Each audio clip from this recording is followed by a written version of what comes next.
everyone. Welcome back to the GallowgateShots YouTube channel and podcast. I'm your host, Andy. We're a bit short-staffed today. It's just me and Daryl. Daryl, how are you?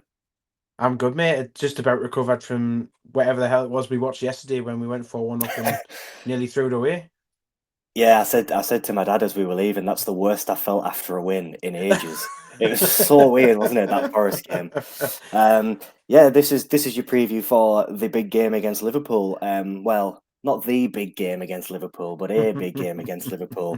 It's a bit odd that we're playing them quite so close to the cup final. I think, is it going to be a good omen? Is it going to be a bad omen? I think if we lose this, we suddenly just say that Yeah. it's an irrelevant game. If we win it, we're all on the piss in London already, I think. But yeah, Liverpool coming off the back of a monumental win against City just showed how much the dynamics changed in the league so far.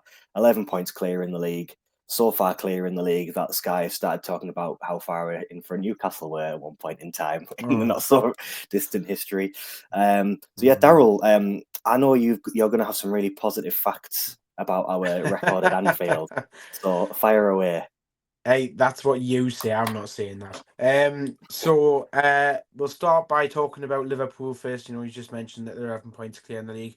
They've only lost one of their 27 Premier League games this season. That was a defeat at I'm already Anfield. disheartened by that stat alone. Well, it was a defeat at Anfield, and it was against the team that we beat on Saturday, and it was against Nottingham Forest. Now, they only lost that game 1-0. That was all the way back in September. And rather uncomfortably, that was the only game, and it was the last time that they didn't score in a Premier League game. They've scored in every game since. Current injuries for Liverpool, I think it's Joe Gomez and Connor Bradley will miss the game on Wednesday night. I think everybody else is fine after the game against Man City on Sunday. In terms of us, Alex Isak is now clear in the running in terms of being the top scorer in Sweden Premier League history. His 2 goals against Nottingham Forest on Sunday afternoon took him 2 ahead of the person he was tied with. Do you want to guess who that was? It's going to be Seb Larson or someone like that, someone that's been around for ages. He's up there, but I think he's third. The But it person won't who be was Zlatan second, because he wasn't there that long. no, he's further down. He's only got about, I think he's 19. Oh, hang on, I've got it. So Emil go Kraft. on. No, sadly not. Um, so he's on 50 now, and Freddie Ljungberg Ah, is right, the yeah, that man who makes is now sense. in second place. He had 48 goals. And in terms of our record at Anfield, here we go. We're looking for our first Premier League win at Anfield since we went there for the first time in the Premier League all the way back in the 93-94 season. 2 goals in that game and a 2-0 win from Rob Lee and Andy Cole. That's some vintage Newcastle United players and scorers and, all that sort of thing, all the jazz of the entertainers. There is a 1-0 League Cup win when Steve Watson chipped, I think, David James in to get the only goal in that game. That was around about that time, maybe a year or two later. And in terms of our actual record at Anfield, cover areas, lock away the kids, don't make them cry, but it's 29 games played, 1 win that we've just discussed, 5 draws, and a staggering 23 defeats. Now, we all know about the 4-3 and obviously the repeat 4-3 that happened a year later. I'm afraid to say there's also 5 2-0 defeats and 5 3-0 defeats amongst all those goals as well. All those scores, I should say. There's a couple of the nasty ones in there. I think there's a 4-0, 4-1s, 3-1s.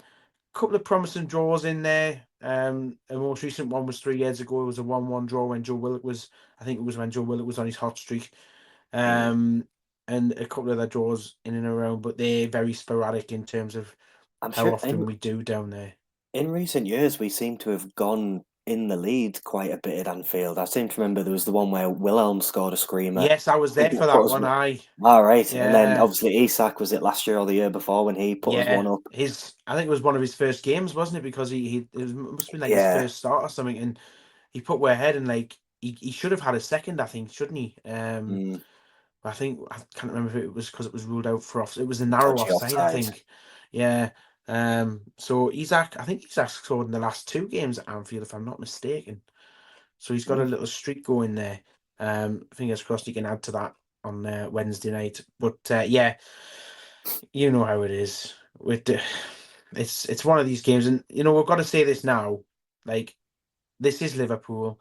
This is 11 points clear at Liverpool. This is champions elect Liverpool. I'm afraid to say at this stage, I can't see anybody doing. They're not going to do what we did all those years ago, and I think they'll be. They're Well, they going to haven't got be. anyone pushing them this year, really. I No, mean, they it's, haven't. it's Nah. all been about Arsenal, but they're once again just going to be the bridesmaids this season, aren't they? It's like Yeah. they haven't got that Man City push.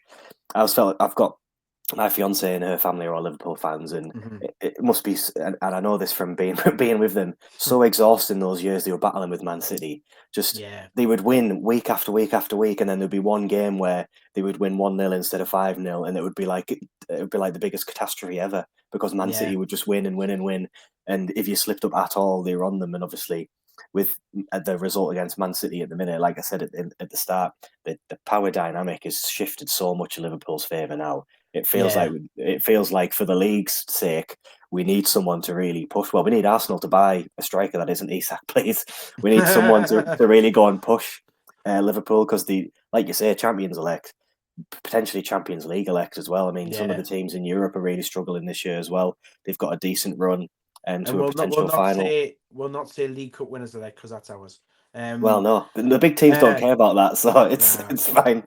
Apart from But us. yeah, yeah, right. And do you know what it is? We'd normally see by now, like Man City would have already been like halfway into their amazing, we'll win every game between New Year and the Hmm. end of the season, and it's just not happened this year. So, like you say, there's no real challenge. The Forest thing looked promising, but obviously their forms have been affected, and obviously we've had a hand in that. And it's also, you've got to pay credit to Arne Slot, yeah, because it's his first season in charge, Mm. and It's easy to forget that.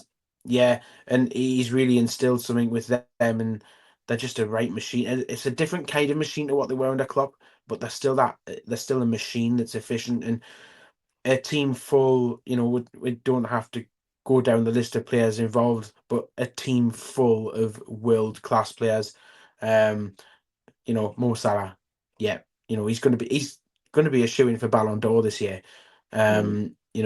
All his stats, whatever, he's leading the way in all the stats in terms of goal scoring and assists. And Nunes is dangerous, Diaz is dangerous, Szoboszlai is dangerous, Jota can come in Nunez is normally not dangerous, but he is against us. well, yeah. Van Dijk and Konate have got a right partnership going at the back, and the wing backs are dangerous. I would say that I think Trent's a source of it is something that we should target is Trent if he plays. I feel like we could get some luck down there, and obviously we saw against Forest the way that we linked up down that left hand side should be a cause for concern for Arne Slot's men. Some great play in the first half against Forest. Joe Willock, Anthony Gordon, and Lewis Hall were. I mean, Lewis Hall was just absolutely outstanding on Sunday. So, Yeah. if he can take that form into that game, I think he'll be able to.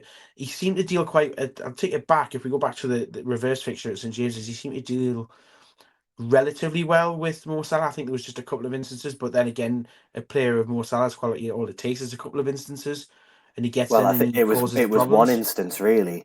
That's the thing with players like Salah. You talk about stats just from like a fantasy football point of view. I think he's 11 points away from the FPL record, and he's got like 10 games left. Oh well, there you go. Then he's It's going to do it, just and it's one of them insane. things. But yeah, just to touch on the point you made there about Trent, I 100% agree with you. It's a bit of a cliche with Alexander Arnold that he doesn't know how to defend. I think he does, but when Hmm. the standard is so high at Liverpool, he is definitely an outlier defensively. And even Yeah, that Man City game, Man City's game plan was basically give the ball to Doku, and he was doing him one-on-one the entire game. The problem hmm. was no one else in Man City can play at the minute apart from against us. So yeah, I agree with you. I think Gordon can potentially get a lot of joy down there. We saw Isak making loads of runs into that left hand channel as well against Forest. Hmm. And Hmm. Hall, will he be instructed to make those bombing runs when he's got Salah behind him this time? I don't know. I mean, Hmm. it's risk and reward, isn't it? You've got to think I mean, Salah, he does get back more than people probably give him credit for, but he doesn't necessarily want to be getting back. And Yeah, sometimes the best way to deal with people like this, it was even back in the days of like when Eden Hazard was playing, it was always just, well, if you just attack down his side, he can't hurt you at the other end. yeah, So there's an element of that, isn't there? And for me as well, you might agree. Do you think this is maybe an opportunity to try something a bit more bold when you know you've got that cup final? It's almost you can use it as maybe, obviously it's Premier League and you want to win Yeah. every game, but you can almost use it as an extended training session to sort of test some things out. Yeah, I mean, absolutely, we could. I think the one for me would be if Sven Botman was going to be fit. And obviously, again, this is one of these things where we record our previews before Eddie Howe talks in his press conferences before a game. I think if Sven was fit, I actually think we might have seen what we saw against Arsenal in the League Cup second leg. Mm, I think he might have wanted to try that system out and see how that would work. And you make a perfectly good point. I mean, how do we approach this game? Do we take it as we want? I mean, there will be an element of the fact that we want to get the 3 points in this game, but again, at the same time, like you say, do we use it as a? It's a great question to ask. I mean, do you use it as a test bed for the cup final in a few weeks' time? Um, and it's a really interesting thing. I hope somebody asks Eddie Howe tomorrow, actually, at the time of recording, because we're recording this on Monday evening. I hope somebody asks Eddie in the press out tomorrow morning that question, because I'd love to know what he would say. well, it would be a pointless question because he doesn't answer anything, does he? Yeah, he'd bat it away for six, wouldn't he, straight away, and just deal with it.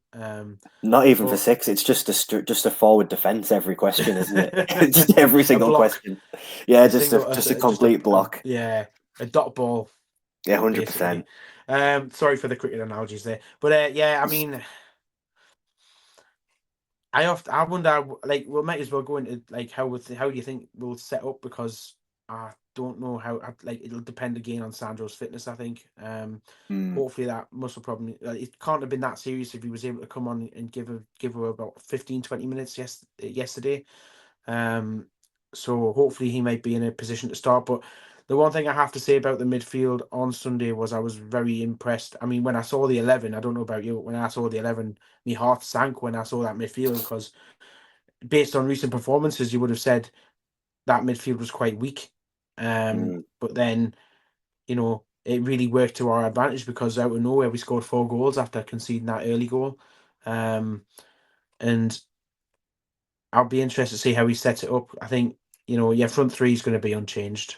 There's no point changing that, because it's working. Left back, right back's probably going to be the same. Um, Centre halves, I think they're picking themselves at the minute. We haven't really got, unless Sven is fit, and then we can maybe make a change there. But the midfield three is going to be the game changer for us. And against the quality that Liverpool have in midfield, it's going to be a battle in the middle of the park, isn't it? Yeah, I think so. Yeah, we stick with the midfield because I think what your feelings on the midfield when it was announced against Forest very much depends on your opinion of Willock, and it was a conversation we had in the Mm. last preview. And obviously, it's been a bit of a hot topic. I have a lot more faith in Willock than I think some other people do. So when I saw that midfield, I wasn't too bothered. But We I thought Willock had a really good game. Yeah, Maybe maybe went a we bit definitely under the saw the best radar of because of him. the second half. But yeah, Yeah. 100% we did.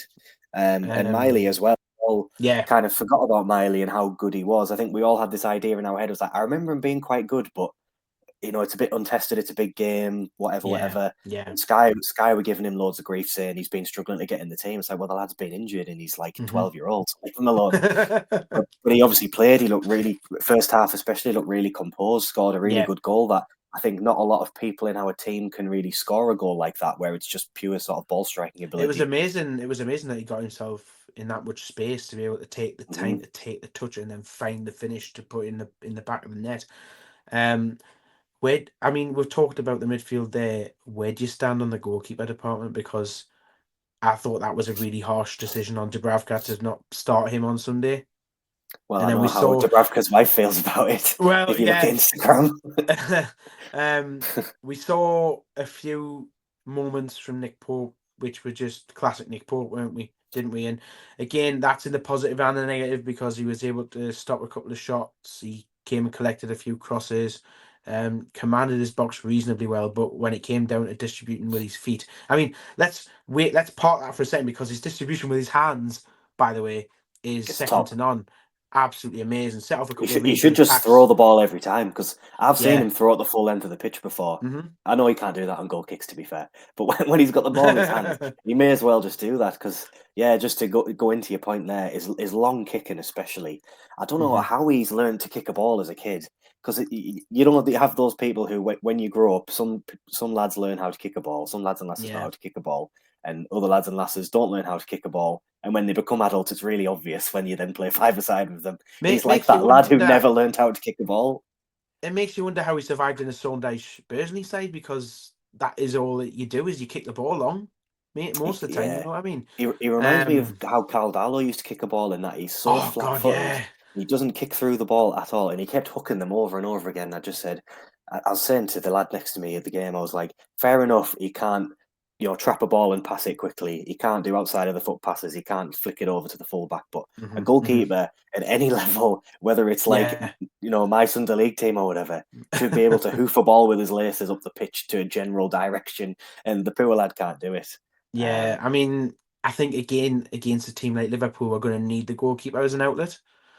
So I really would be inclined to pick Dubravka, because we need to be able to rely on giving him the ball when Liverpool press, and be able to recycle the ball and start a fresh attack. If we need to go back to him, they'll be like, the defense have confidence in doing so. I mean, just as an example, I mentioned it in the WhatsApp group earlier this afternoon. That one moment in the second half when Nick Pope wanted to clip it out to Lewis Hall on the left wing, somehow managed to wrap his foot around it instead.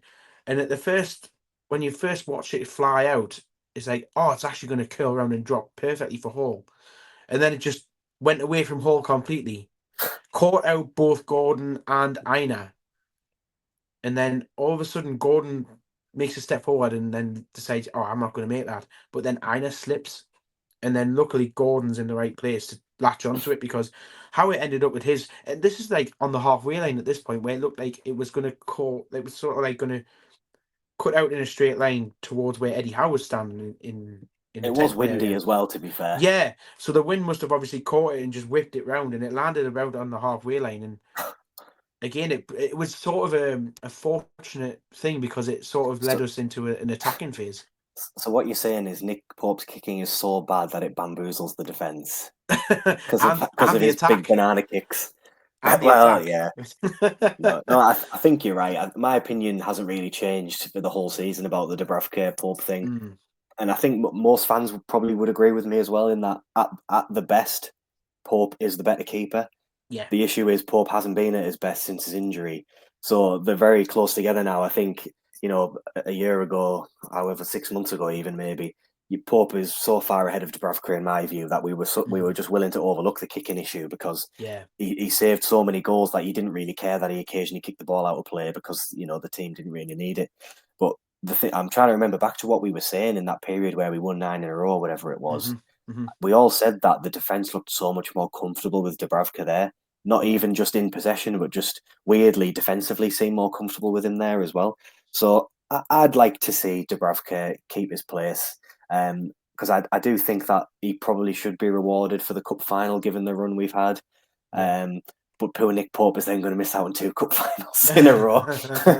So I don't know. I trust Eddie Howe. He knows what he wants from his goalkeeper. If he thinks this is going to be, a defensive 5-5-0 type thing, you probably want Pope there, because you just want to make it as difficult as possible for Liverpool. But it's a conversation that could be a full video in itself, couldn't it? Oh God, yeah, absolutely. We'll leave that to somebody else maybe, or we might have to chip in on one. But it's a big topic, and I think as well as that, like the one thing that, like, where was I going to go with that? I think I've probably lost the place. But anyway, but like I say, I'm glad it's not my decision, because it is tough. I mean, if only there was a hybrid of Nick Pope and Dubravka out there somewhere. Can you think of anyone who might fit that bill somewhere? Like, who's got his kicking? I don't know, but I'll be interested to see the game at Old Trafford that day as well. Yes, that was subtle as a brick through a window. But no, I think this is why we probably were so keen on Trafford, is because you've kind of got like a Jekyll and Hyde goalkeeper situation, and then we've got Vlachodimos, who apparently just exists in the Matrix and isn't actually a real keeper. I don't know what's going on there. Bit like John Ruddy. Yeah, well, John Ruddy, who's basically just a glorified cheerleader for the goalkeepers. But no, let us know in the comments with the keeper situation, the midfield situation. Pointless talking about the back four and the front three, because given Harvey Barnes' performance against Forest, I don't really want to see him in this game. It was a shambolic performance, but you never know. Away from home, he likes a banger, doesn't he? So, I think it's probably worth us talking about the referees because you're here. Yes, And I am. no one else is In here. person this time. Aye. So let's do what we're best at. We'll use our skill set that we've got available. I don't know how to put the jingle on, in all honesty. So we'll just imagine the heavy metal jingle that Scott Shall created. we leave a convenient pause in case somebody wants to add it later? Well, that requires someone editing this to actually care enough to look.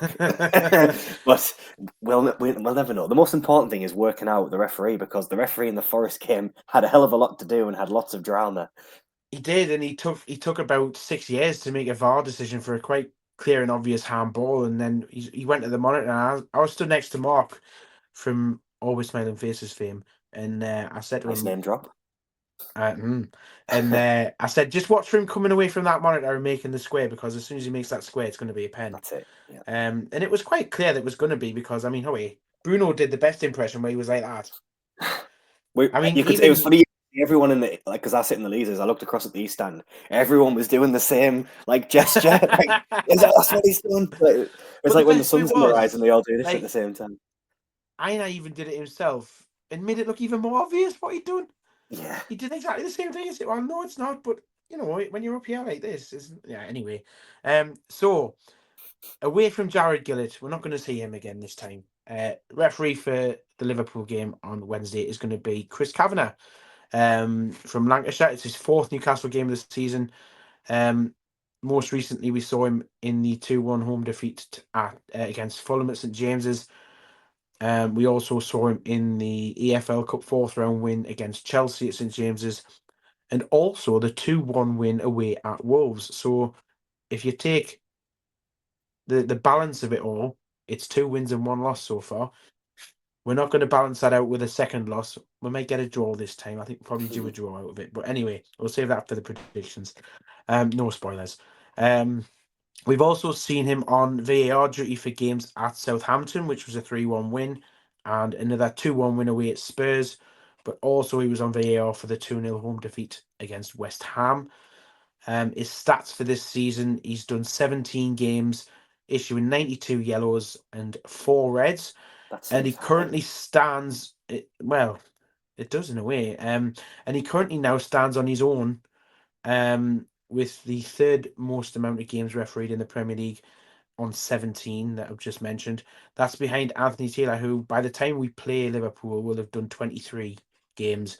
And our very own Michael Oliver, who also by the time we play for Liverpool will have done 21 games. So he's very much a frequent person to be in the middle for the Premier League this season.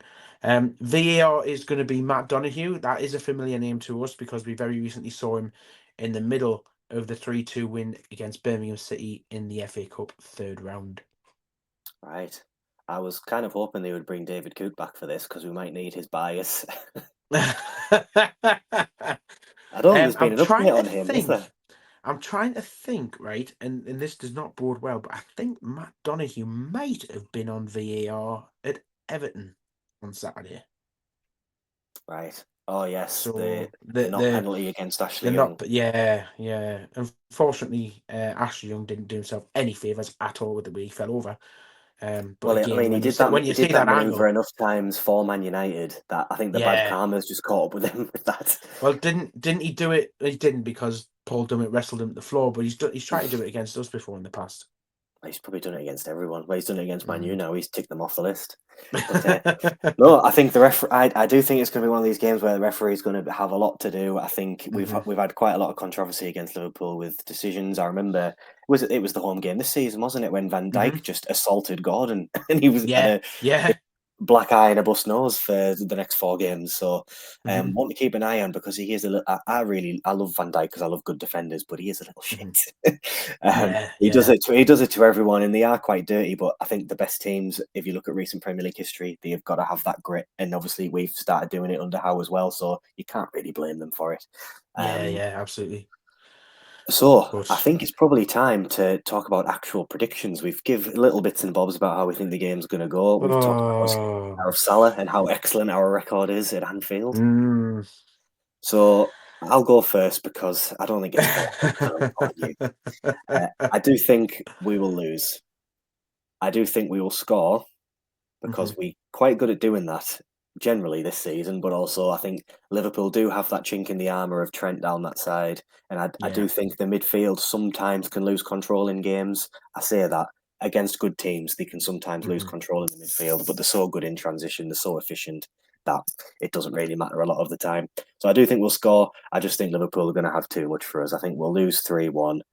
I think the obvious thing to say is Mo Salah's going to score because the guy's an absolute freak. He'll probably score. He'll probably set up another one. I worry about Szoboszlai in number 10 because we traditionally struggle. I say traditionally. Under Eddie Howe, we struggle with number 10s getting in behind the midfield. Hmm. So I think he might have a part to play as well. And because we seem to make Darwin Nunez this amazing player, he'll score as well because why not? But all I would say is that as a fan base, we need to not have a complete meltdown if we do lose the game because they are people don't like Liverpool. They are an amazing team. They're going to walk the league. They're going to probably win the Champions League. They're not going to win the League Cup, um, as we know. But they're an amazing team, and it's one of the hardest grounds to go to in world football. So I think as long as we perform well, unlike the Man City game, I'll be happy. But what about Who you, do you Daryl? think? Who do you think's going to score our goal? Um, let's see. Well, I think it's going to be created down the left-hand side, so I'm going to say Hmm. Murphy. I think it's going to be similar to his goal against Mm. Forest, where it's a bit of a Mm. break down the left-hand side, and Murphy comes in on that far side. So I'm going to give Murphy a goal. Well, as much as we like to be different and we like to have a bit of variety, unfortunately, I 100% agree with you on nearly everything that you said, including scoreline. I actually would vary slightly differently on the goal scorers. I think the only difference I would have to you would be for Liverpool anyway. It would probably be you're talking about little shits before. Um, Alexis McAllister is one of those, and I have a feeling he'll be the one that gets a goal. And obviously Salah will score and set one up. God, however, whatever combination you want. Um, our goal. I fancy Isaac just to continue his little run. He's got a funny thing about certain teams or certain grounds where he goes on a little scoring run. Mm, Um, so I fancy him to get a goal. I think it's one of these things, right? It's going to be a knife edge kind of game. So we're either going to give a really good account of ourselves and still lose, or it'll be an get absolute punked. nightmare. And I really hope that we don't see anything of what we saw against the second half, like against Forest in the second half, because some of that was really, really bad. And the drop off in comparison to the first half in that game was terrible. And it was a real cause for concern. I don't want to see any sign of that in this game. Um, Yeah, I it can feels like the handle, first 20 minutes or so in this game is going to be massive, isn't it? It's just to set the yeah, tone. yeah, absolutely. And, you know, we only have to look back to the reverse fixture. We mentioned it before, but we can hurt them and they will be aware of that. And they should be aware of it because if they're not, then they get complacent to the damage that we can cause. We will cause them problems. And I think, you only have to look at how Isak scored his goal in the home fixture and the type of goal that it was. Um, you know, they can't be complacent against us. And we can hurt teams, and we probably will get a break against these. Like you said, we've mentioned it. The weakness down that side with Trent is probably going to be our main source of productivity. Like our main outlet source is going to be down that side. It was quite nice to see it actually because a lot of criticism has been laid at our door about how we're always going down the right hand side, and that hasn't really Mm, been the case this season for one reason or another. And we've started to really focus on the other side, and it's come up. It's paid dividends at times. I think our pace in transition and how we can counter will be important, and we've shown in glimpses on Sunday that that is something we're quite good at. Um, Moving the ball quick. Um, Again, that could come down to how the midfield sets up. I think if it's the same midfield as Sunday, it might be a little bit more cagey. But again, when you've got willing runners like Willock and Gordon down that side, then they can combine. And some really nice little play with Isak as well, setting up mhm. little back heels to put people through. So again, there's a chance. It's a game of football. We can take our chances, but unfortunately, Liverpool are just so strong, and I think it'll be a 3-1 win to them. Yeah, I think we're in agreement, really, aren't we? I think we know the thing with Liverpool is like under Klopp, they're a great team, but they're not perfect. You can get at Hmm. them, and we Hmm. know that on our we sometimes forget this, even though it's we're still in it now. But we are a class team on our day. We can beat anyone on our day. So you've got that's the mentality Eddie Howe's got to put into them going into this game. Is Yeah. it's going to be really tough. It's a bit of a free hit, but we can beat anyone, and this would be such a huge statement for the rest of the season if we manage to get something. But we can hurt them down Trent's side. I mean, even on the other side, to be honest, we haven't really talked about it, but Hmm. Robertson's getting a bit older. He's often only getting 60 minutes, and I don't think Yeah. Simicast is that fantastic defensively either. So you can hurt them. So you never know. It could be one of these games like the first leg against Arsenal in the Cup where Yeah. out of nowhere we just win and dominate the game and you go bloody hell. But I don't Yeah. think so for this one. I just think me head's No. ruling over me heart a bit. And I think it's important to say before anybody tries to come up with here, we're not being negative. We're being quite realistic, and I'm hoping that people will have listened to what we've said. We're trying to be balanced on this, but again, you have to realize just the position and the team that we're coming up against here. And they don't lose games. They've only lost one in the Premier League this season. So, you know, it, I'm sure me and you would both not like to have to predict a loss. It says for itself. We'd like to say that we'd win every game, but situation. Look at what's happening. Look at who we're coming up against. We can't blindly wander into this thinking that everything will be all right when we've seen some issues in recent games since the undefeated run ended. There are some warning signs there, and it's up to these players to play themselves in. You know, just to go off on a slight tangent, yeah, the cup final's coming up very quickly. It'll be here in a matter of weeks. These players should be playing themselves into that team, and there's no room for complacency now. They can't be looking ahead to that final now when there's so many games to play beforehand. Three very tough games to come. They've overcome one on Sunday, but the next three are just as important. And if they want to feature in the final, they need to be playing themselves into that squad, and they need to be playing themselves into starting positions because that is what we need. We need we need a team that will be fighting for everything. And to do that, you've got to fight for everything in these next three games. Yeah. Don't think about protecting yourself for the final. If it happens and something means you miss the final, then fair enough. But it means that you put the graft in beforehand to try and guarantee yourself a spot because we can't take anything for granted. We need to fight for everything we can because it's not a given. And at the end of the day, it's now been confirmed that Champions League fifth place is reality. So you've got to fight for everything in the league as well. And it's well within our grasp. I'm not going to sit here and say it's definitely happening because nothing's a certainty in this game. But fight for everything. Give yourselves a chance. God, I'm tearing up here. You need to be doing this. You need to be doing this team talk, fight and win. Eddie, should you get a clip You and send it to you Eddie? you're basically just Ted Lasso. Uh, yeah, I mean you're wearing the Nikos Dabazas shirt, and it's kind of inspiring me that maybe a centre half might score in front of the away end, Be and it could all damned. be well. But who knows? But yeah, I think I would say we've been quite fair and reasonable there. I'm Yeah, sure we'll have absolutely. people that agree, some that disagree. But let us know why you agree Someone's or going to say we're disagree. being far too negative. I know what's going to happen. It always does. Yeah, but at the end of the day, we could go on here every week and just say we're going to win every game, but then we'd be like Mark Lawrenson when he used to do the previews for the BBC, and he had Liverpool never losing for 10 years or whatever it was, something Yeah. ridiculous like that. But anyway, yeah, let us know why, not just that you disagree with us, but why you disagree with us, because we like to try and make these more of a discussion rather than just rants and everyone effing and blinding at each other. Even though So I've just yeah, had a passionate rant about how it's I don't probably think because that we was a might passionate lose. rant. That was a very reasoned argument, I would say. We Yeah. haven't got the usual rabble on. It's just you and me. So, uh, yeah, let us know in the comments if you've enjoyed the video. Give it a like. If you're not on the video and you're just on the audio, go and watch the video because Daryl is stunning. It's just a feast for the eyes. Just have a look on the video, to be honest with you.